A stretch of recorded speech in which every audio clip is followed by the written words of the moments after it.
Perubahan sosial dunia yang semakin cepat, tak lepas dari penggunaan gadget yang kini sudah jadi kebutuhan mendasar masyarakat. Penggunaan gadget seperti smartphone atau tablet, kini tak hanya dilakukan oleh orang dewasa atau remaja.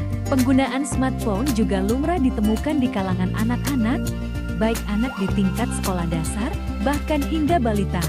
Tidak sedikit orang tua yang sudah memberi gadget kepada anak balita. Alasannya bermacam-macam, salah satunya adalah agar anak tidak rewel. Praktik ini juga membuat anak terbiasa berteman atau terpapar dengan gadget. Lantas, apakah praktik ini dapat dibenarkan secara psikologis? Bagaimana idealnya pengenalan gadget bagi anak? Menurut psikolog anak di bawah 2 tahun sebenarnya belum direkomendasikan untuk terpapar oleh gadget, baik ponsel, tablet, laptop, televisi, dan sebagainya. Namun, mama papa tidak perlu risau karena ada solusi menghadapi situasi di mana anak kita terpapar gadget. Mari kita bedah solusi dan diskusikan masalah ini bersama-sama. Pertama, kondisikan anak bermain gadget dengan perbandingan 10:90. Bukan anak tidak boleh pegang gadget sama sekali.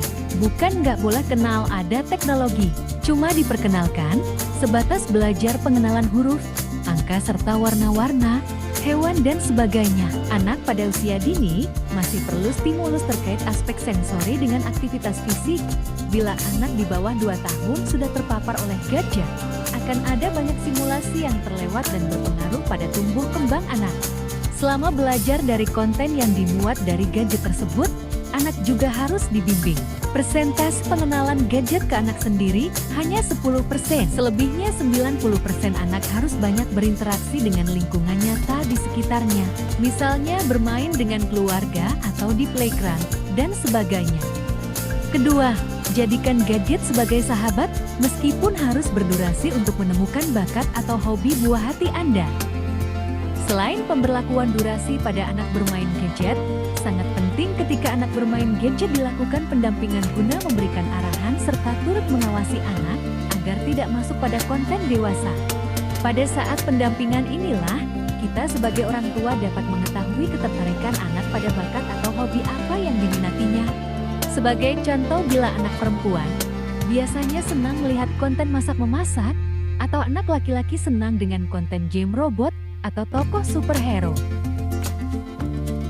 Ketiga, hadirkan bakat atau hobi anak ke dunia nyata.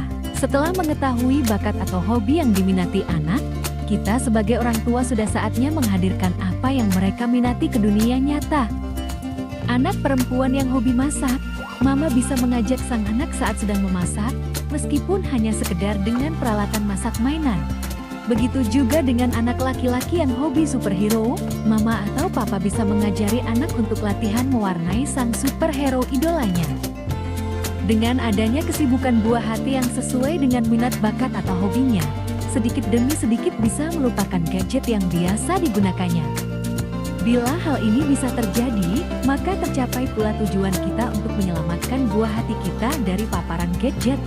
Dan kita sebagai orang tua bisa tenang kembali setelah buah hati kita terselamatkan dari pengaruh gadget. Terima kasih sudah menonton video ini. Nantikan video kita selanjutnya, pastinya dengan tema yang tidak kalah serunya.